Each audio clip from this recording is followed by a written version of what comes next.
Welcome to Krishnaverse, dear listener, where the ancient wisdom of the soul unfolds gently before us.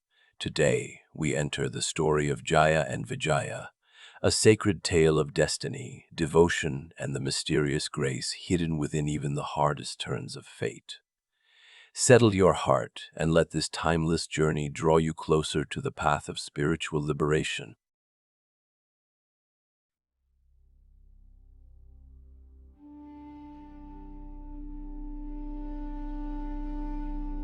In King Parikshit's court, the silence had grown so deep that even the fall of a pin would have been heard. A strange fear had entered every heart, and the courtiers sat frozen where they were. No one knew for certain whether a curse would truly descend upon the mighty king of the Kuru line. Yet all was sure of one thing: if anything did happen, it would be terrible. No one in that court knew the young sage Gurmukh. But the moment they saw him, they understood he had not come bearing good news. Anxiety spread across the royal hall like a dark shadow.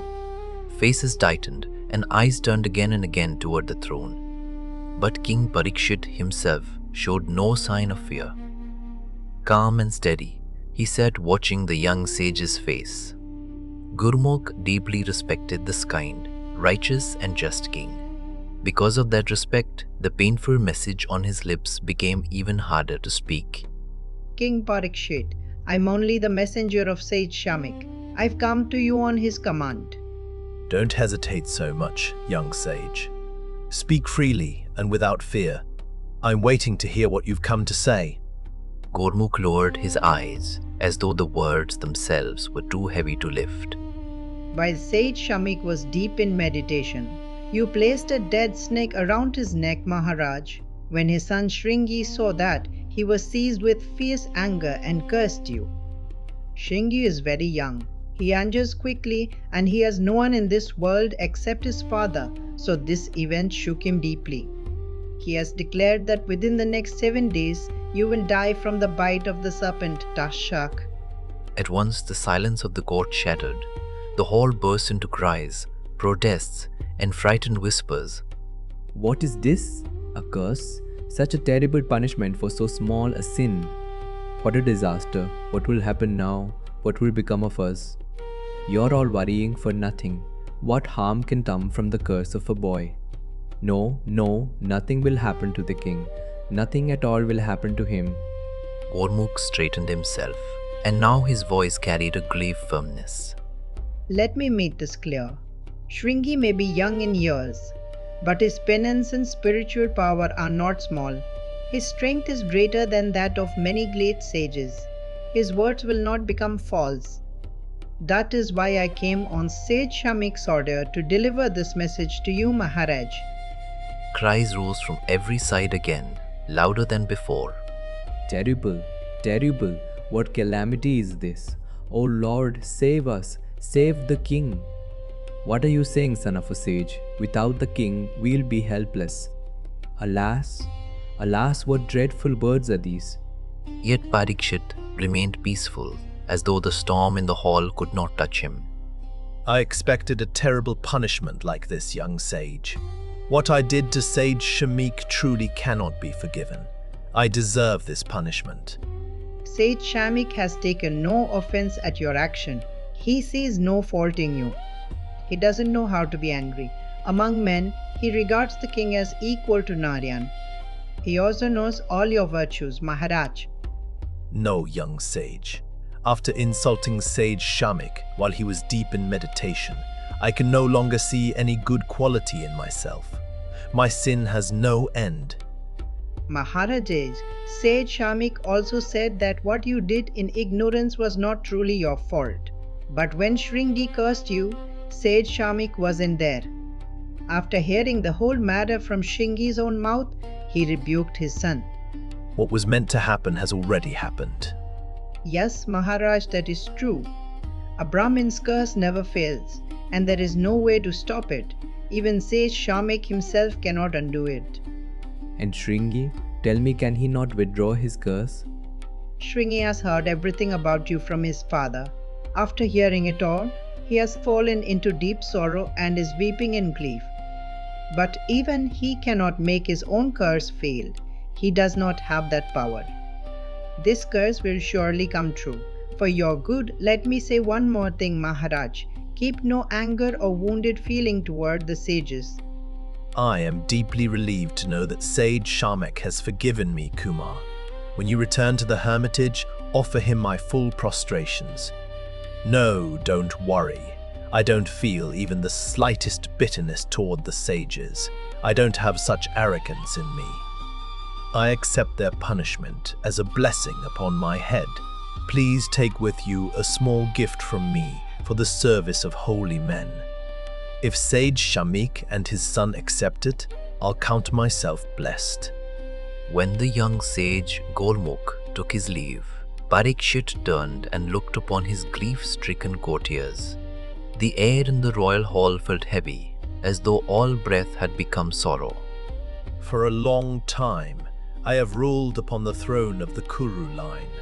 With all your help and by God's grace, my kingdom is secure in every way. There is no threat from outside enemies. Within the kingdom too, there has been no rebellion, no plague, no great disaster. Now the time has come for me to leave my throne. I will renounce everything and go for penance. Give me your permission. Maharaj, you are our guardian. You are our Partita. Without you, what will happen to the future of this Kuru Empire? Who will care for it? Don't be anxious, Chief Minister. I won't leave you all in danger and walk away. I believe my eldest son Janamejaya is a worthy heir. Arrange at once for Janamejaya's coronation.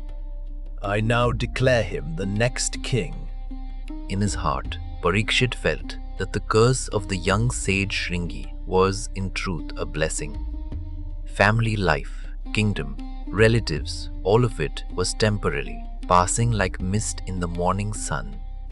Now he would turn away from attachment and seek liberation. He felt no pull toward worldly pleasure any longer, and he had no desire even for heaven. He had taken complete shelter in Krishna, knowing him to be the highest goal of life. Parikshit thought of him day and night. The king no longer felt bound by duty to kingdom, subjects, or family. With body and mind made pure, Parikshit came to the bank of the Ganga. The holy river flowed with grave sweetness, carrying on her breast the dust of the path once touched by Krishna's feet.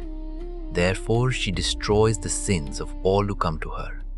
Parikshit knew that death stood over his head, so he decided to spend his remaining days on the bank of the Ganga. He brought no one with him from the kingdom. He did not permit even his relatives to come near. Nothing pulled him backward now. Before him there was only penance. His companions were renunciation, patience, devotion, and celibacy. Supported by these, he began his worship of Krishna. My birth has become meaningful today. Among kings, I am blessed. I was born in a royal line and spent my life in luxury and pleasure. Yet surely I must have gathered some merit even in that life. Otherwise, why would so many great sages come to bless me? Before long, many holy sages gathered there. Seeing them, Parikshit bowed low, his forehead nearly touching the earth by the riverbank. O Brahma Rishis, I bow to you with deep respect. Accept our blessings. King Parikshit, we are greatly pleased to see your goodness, your pure nature, and your calm heart.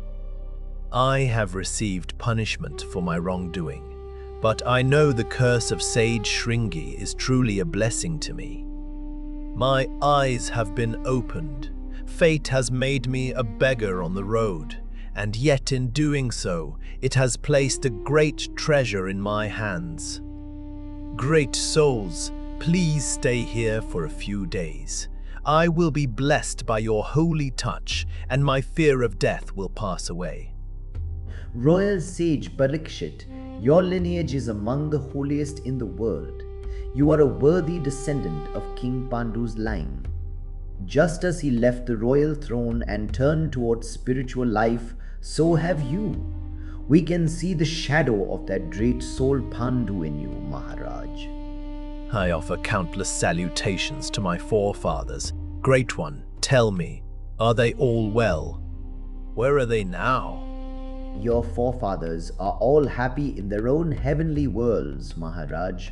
When such a worthy descendant is born in a family, what sorrow can remain for them? Until you are fully absorbed at the holy feet of Hari, we will stay with you. Parikshit's heart filled with gratitude. The river breeze moved softly around the gathering, and he felt the grace of Hari in every breath. Ah, the endless mercy of Hari. Otherwise, who could gain company such as yours? Today, I feel like bowing to my own fortune. It is beyond the power of ordinary people even to see great yogis like you. Yet you yourselves have come and blessed me with your presence and your company. King Parikshit, you have received Hari's own grace. Krishna gave you life with his own hands. Among men, you are a rare jewel. That is why we have come to see you. Parikshit turned his eyes toward Vasistha, and wonder shone through his humility. This is beyond anything I ever dreamed. Bless me, Vasistha, bless me. I do not know where the fruits of my actions will carry me in my next birth, but let me have devotion at Govinda's feet, even there. May I never forget him. May I serve only him in body, mind, and speech. You are filled with saintly feeling. That saintly nature will always protect you. O King, you have been blessed by the touch of God Himself. What is there for you to fear? Look there. The gods are showering flowers from the sky to honor your goodness and your penance. May all your wishes be fulfilled. In the end, may you attain the highest state. That is my prayer. Vasistha, in this world you dwell as the living form of the Vedas. You are a resident of Satyaloka, and all mantra and knowledge shine within you. You also know my future. Whether ascetic or king, nothing is dearer to a person than life. I have only 7 days left to live. Show me a path by which I no longer fear death. I want to be able to die slowly and peacefully. Noble words, truly noble, but we won't give you what you're asking for. The one who is coming to you is far more worthy than we are. We can see this with the eye of the mind. He will be your teacher, O King. You are only trying to comfort me, great sage. You won't speak because I am not worthy. Then how will I be saved? Who on this earth can be more worthy than you? I see no one like that anywhere. Great soul, I am not merely comforting you. He has arrived. Look there, along the distant road. Do you recognize the one who is coming? See how countless children surround him and how joyfully he walks among them. Do you know whom you are seeing? That great one for whose sight gods, demons, yakshas and rakshasas wait. Even great souls count themselves blessed by the touch of his feet. That great soul Shukadeva is coming, Maharaj. Look, his body is soft like that of a 16-year-old youth. See his long lotus-like eyes, his broad shoulders, his wide chest, his long arms, and the sweet smile upon his face. Such beauty is rare even among the gods. He is the greatest among the great. In radiance, he is equal to Vishnu himself. There is no man in all creation wiser than he. For one sight of him, a person may perform penance for a lifetime. That Shukadeva is coming to you. He will destroy your fear of death. We are all blessed to see him. Come, let us welcome Brahmarishi Shukadeva together. Parikshit rose at once. With folded hands and deep humility, he went forward to welcome the sage. Brahmin, knower of Brahmin, Brahmarishi Shukadeva, though I am low and burdened with great sins, you have kindly come before me. By the touch of your feet, this bank of the Ganga has become a holy place. Just as demons perish when Vishnu stands before them, in the same way the sins of people are destroyed when you appear before them. Purify me, Lord, purify me. I am now a traveler on the road of death. What should be done in such a state? I do not know it myself. Please instruct me in my duty. Brahmarishi Shukadeva, accept our salutations. Only by great fortune does one gain your sight. Unless you yourself allow it, no one can see you. We have come here through great fortune. Now that we have seen you with our own eyes, stay among us for a while. King Parikshit, descendant of King Pandu, is near death. He is deeply righteous. Lord, answer the questions of this great soul at his final hour. Bless him. I looked upon the king with compassion, and his face shone with serene grace. I am pleased by your prayer. King Parikshit, your selfless nature has moved me. Even at the time of death, you did not ask for heaven. You wished to know what a person should do and what he should avoid. Very well. I will answer all these questions for you. Your grace is endless, Lord. My life is blessed, and my family line is blessed. I bow to you. Listen, Parikshit. Human life is very small, but human attachment is very great. That attachment swallows the whole of this small life. Attachment to wife, children, wealth, food and drink keeps a person endlessly occupied. There is no easy escape from its grip. Can this attachment ever truly make anyone happy, revered teacher? No, king, and that is the wonder of it. Even while drowning in attachment, a person does not know his own true nature. He imagines that he is happy. He does not know that death is already close. What comes from attachment, Brahmarishi? Weakness. Attachment makes a person weak. Weak-minded householders never find peace, Parikshit. After death, they return again to the spit of attachment.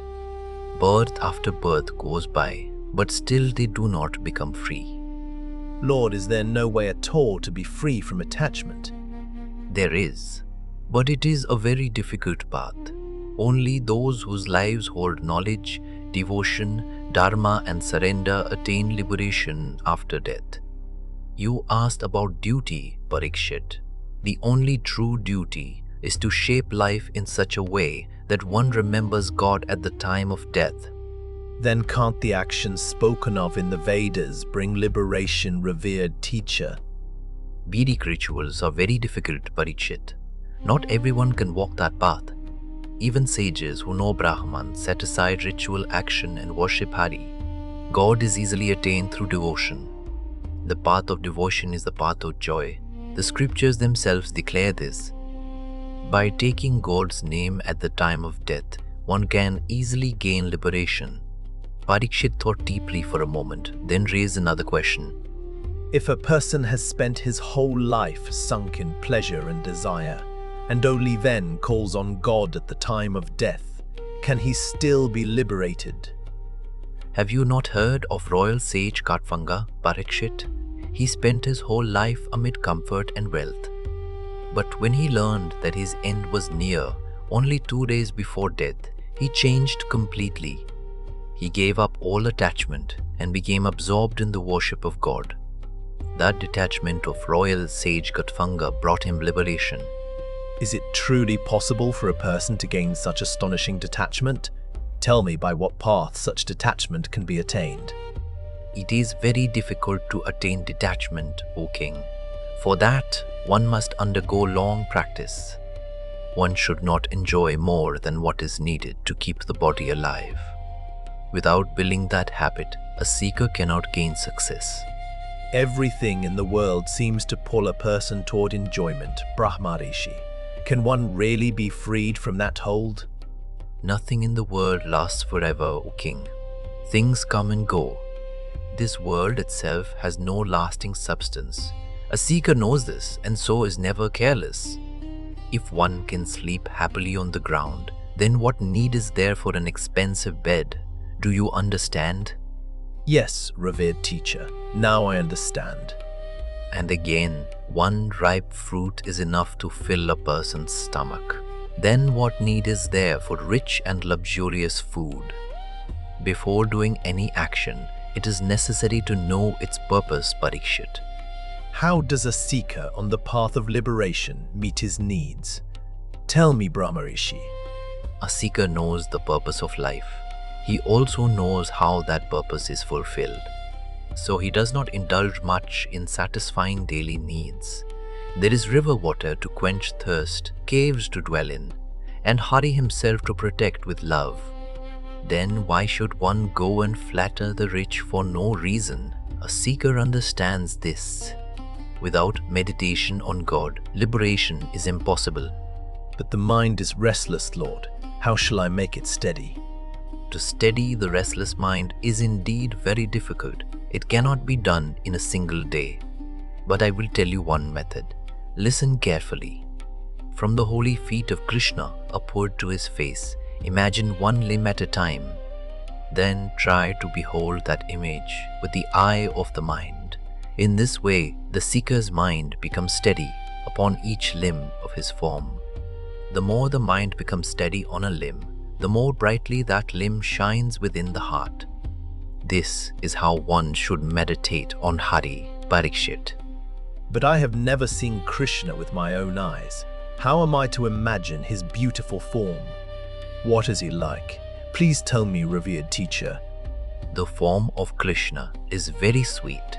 His face is deeply peaceful, and his two large eyes are beautiful like lotus petals. He wears yellow cloth, bright like the kadamba flower. On his 4 hands shine priceless golden ornaments. Around his neck rests the Kaustubha gem. Upon his head is a marvelous jeweled crown. Earrings hang from his ears, gem-studded rings adorn his fingers, and a shining belt rests at his waist. His 2 feet are soft and red like blooming lotuses. His thick curly hair is tied up. His color is a gentle dark blue, radiant like a rain cloud. His face is so lovely that it seems honey drips from his smile. He is full of joy, and in his 2 eyes dwells endless compassion. Think of him in this way, Parikshit. How long should I meditate on Krishna, revered teacher? Until death. Meditate on him until love for him awakens in your heart. In your mind, hold his pair of feet tightly against your chest. There is no joy equal to that state. The scriptures call it the highest abode of Hari. What does it mean to serve him in body, mind and speech, sage? Kaya means body, mind means the inner heart, and speech means words. He must be served with all 3. Human birth is precious because in this birth, Hari can be served. But the head that has never bowed at Krishna's feet is only a burden. The ears that have never heard the stories of Hari are only 2 empty holes. The eyes that have never seen Krishna's play are only darkness. The feet that have never gone to the places of his play are as lifeless as a tree. After listening with full attention, Parikshit asked another question, deeper still. Brahmarishi Shukadeva, God is beyond all qualities. He is not ruled by sattva, rajas or tamas. But creation needs qualities. Then why is God called the creator? Tell me of his creation. This same question was once asked by the divine sage Narada to Prajapati Brahma. Narada wanted to know the secret of creation. So listen, Parikshit, I will tell you that story. I begin the ancient narration, and the gathered sages listened as though time itself had paused. The divine sage Narada was a mind-born son of Brahma. Bowing to his father, he said, Prajapati Brahma, I bow to you. A question has made my mind restless. Until I hear its answer, I cannot be at peace. Speak, divine sage. What question is it that has made even the greatest of devotees like you think so deeply?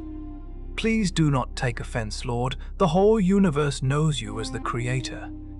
You yourself created the world, living beings, and all non-living things. Then why is Narayan worshipped as the original creator? divine sage Narada, until God is truly known, this confusion remains in human beings. The Supreme Lord is pure consciousness itself. By His will, this universe appears, and if He wills, it dissolves back into Him. When He desires creation, I too am created. I arise from within Him. Then are you not the creator, Father? No, my son, I do not create by my own power. The power of Hari works through me. Everything of creation that you see happens only through His power. He is the seer, the controller, and the soul of all beings. I myself remember that Lord of Sacrifice, Vasudeva. Then why can ordinary beings not know that God is the root cause of all creation and dissolution? It is not easy to know God, Narada. He has veiled Himself with Maya. When He Himself wishes to become many from one, creation begins through the power of that will.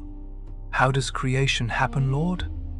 One by one arise the three times, the three qualities, the principle of action, mind, intellect, consciousness, ego, and more. From there emerge space, sound, air, life force, water, fire, earth, and the rest. Intellect, the senses of knowledge, the senses of action, and all else also arise from that Supreme Self. Tell me the full secret of creation, Father. Only yogis know that secret. They meditate on God as the Creator. They know that the great divine body of that cosmic being has two parts. From the feet to the waist are the 7 lower worlds. From the waist to the head are the 7 higher worlds. These are very secret matters, divine sage. They are for meditation. Then please tell me also how the 4 Varnas were created. Listen, Narada. From the great mouth of Hari came the Brahmins. From his arms came the Kshatriyas. From his thighs the Vishyas. And from his feet the Shudras. From the lotus of that great Lord of Sacrifice, I myself arose. Then is sacrifice another of his forms? Is that why you called him the Lord of Sacrifice, Father? He himself is the form of sacrifice, and sacrifice too is performed for him. That is why he is Yajneshwar. When I was first created, I could see nothing anywhere except his limbs. I gathered the materials of sacrifice from his limbs and performed sacrifice. He himself was also the deity of that sacrifice. By his power I create, Rudra destroys, and he himself as Vishnu sustains the world. You call him the sustainer, Father? Does that mean this whole universe remains established in him? From him the universe is born, and he himself, in the form of consciousness, dwells in all things. This is what is called sustenance, my son. To protect creation, he must descend into creation. That descended being is called an avatar. He who descends to save living beings is an avatar. Tell me about the avatars of Hari, Lord. Hari is infinite, and his avatars too are infinite. Yet the scriptures speak of 10 principal avatars. They are Matsya, Kurma, Varaha, Narasimha, Vamana, Parashurama, Rama, Balarama, Bula, and Kalki. In which avatar did that supreme person receive the name Hari, Father? No, my son. That name does not belong to any one avatar. God was born as the son of the sage Ruchi and his wife Akuti. At that time, there was little joy in creation and much sorrow. Because he removed that sorrow, he became known as Hari. Besides that, he also removes the sorrow of the world in the form of the Nara Narayan avatar. Tell me about the Nara Narayan avatar, Father. I have never heard of it. Nara and Narayan are 2 sages. Hari himself performs penance in the forms of these 2. They come age after age as avatars. Narayan descends and Nara comes as his chief companion. Just as Arjuna came with Krishna. Then how were these two great sages born? Whenever God wishes, he creates himself from himself. Yet in his play, he takes birth in the house of a holy seeker. Murti, the wife of Dharma, was the daughter of Daksha. In her womb were born Nara and Narayan. In the three worlds, they are the purest and most holy. There is no ascetic equal to them. Neither Kamadeva nor any celestial nymph could corrupt them. The story of these endless avatars is truly wonderful. It is like honey pouring into the ears. In what other avatar forms has Hari appeared? Please tell me. Have you heard of King Veena, my son? To save him, God himself appeared in the form of his son Prithu. Again, in the womb of Queen Sudevi, wife of a king named Nabi, he was born as Rishabhadeva. That Rishabhadeva remained always in deep meditation. In the three worlds there was no one wiser than him. Have you heard of the Hayagriva avatar Narada? No, never before. Who is he? Tell me. The mantras I recite while performing sacrifice once took on a form. Ah, what a wondrous form it was! I do not have the power to describe it fully in words. He was Hayagriva. By seeing him, I became blessed. Hari is infinite. By the power of his Maya, in what form and where he reveals himself, even the gods cannot fully know. I turned back from the ancient tale to Parikshit's question. Brahma himself cannot fully speak of him, and the divine sage Narada cannot fully know him. Then how can I know him with this small and low human life, sage? And how did Vyasa learn these deep teachings of the Bhagavata? Teach me that yoga too. The stories of Hari are told by Hari himself, King Parikshit. If he does not reveal them, they cannot be known on their own. At Brahma's prayer, Hari himself spoke the teaching of the Bhagavata to him. Brahma then spoke those words to Narada.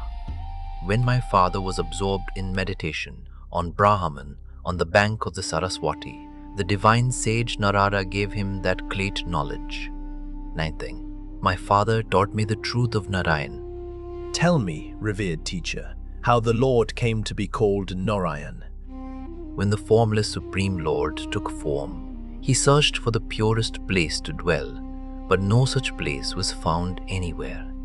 Then by his own willpower, he created water, for nothing is purer than that. Since that water came from the cosmic person, its name became Nara. And because he took shelter in that water for 1,000 years, his name became Narayan. What happened to him after those 1,000 years? Tell me, sage. After 1,000 years, he awoke from yogic sleep. He looked all around and saw there was nothing anywhere. Everything was empty. Then the desire for creation arose in his mind. With the help of his own Maya power, he began creation by dividing himself into many parts. God himself became this world of creation, but what other form does he have beyond this? Tell me, Brahmarishi. This created world is the gross form of God. Beyond this, he has a subtle form as well. But that form cannot be described in words. It has no beginning and no end.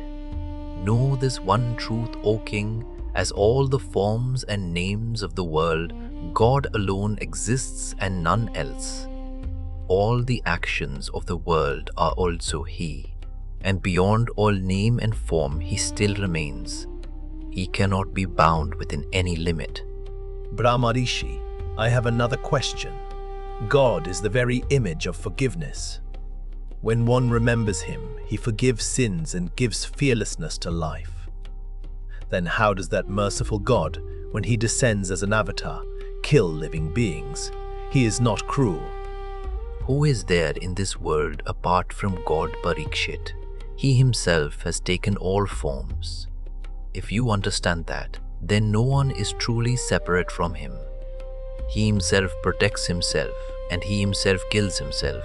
That is the central truth. But if you wish to hear the story of his divine play, that is another matter. I'm eager to hear that divine play, Lord. Tell it to me. I will be blessed to hear it. At the root of God's descents, as avatars stand Jaya and Vijaya. They are the greatest devotees of Hari. Yet again and again, they take birth as God's greatest enemies. And so to destroy them, he too must descend. What a strange thing you have said, Brahmarishi. How did the greatest devotees of God become his enemies? Is this some divine illusion? It is indeed Maya. Listen, Parishit. Sanaka, Sanatana, Sanat Kumara, and Sanandana. These four ancient sages were among the greatest devotees of Narayan. No thought except God ever found a place in their minds. Though they were ancient, they looked like little boys. Like God himself, they wandered unclothed. One day, they wished to bow before Hari. So the four sages came to Vaikuntha.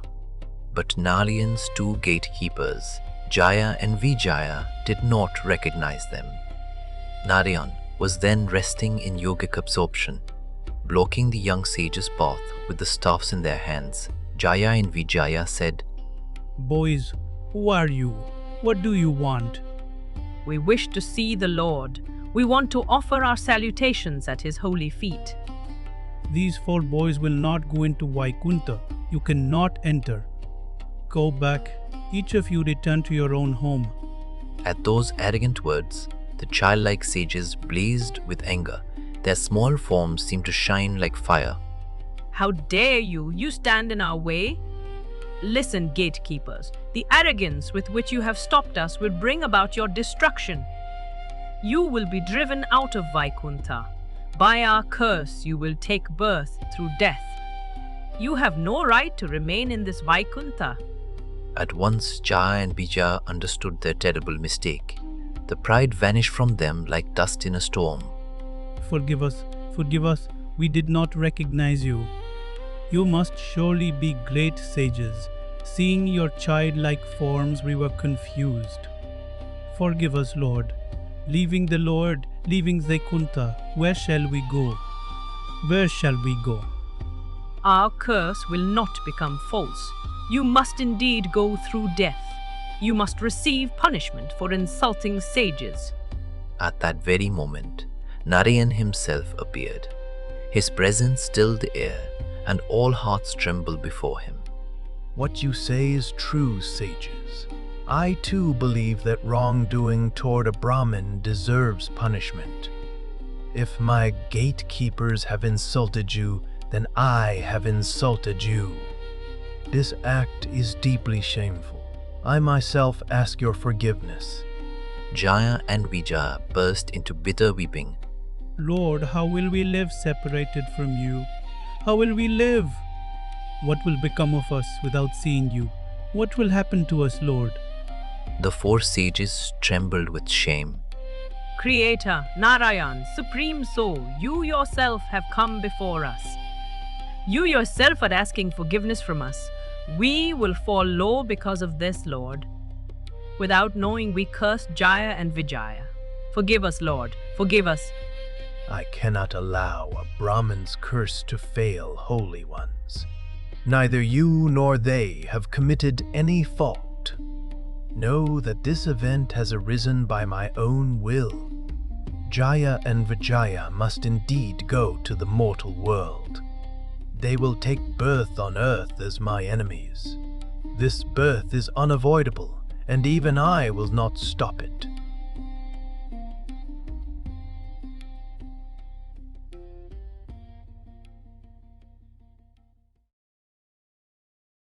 Thank you for spending this sacred time with the story of Jaya and Vijaya. If this journey touched your heart, please subscribe and explore more timeless stories here on Krishnaverse. Until we meet again, may these ancient truths bring peace to your mind, devotion to your heart, and light to your path.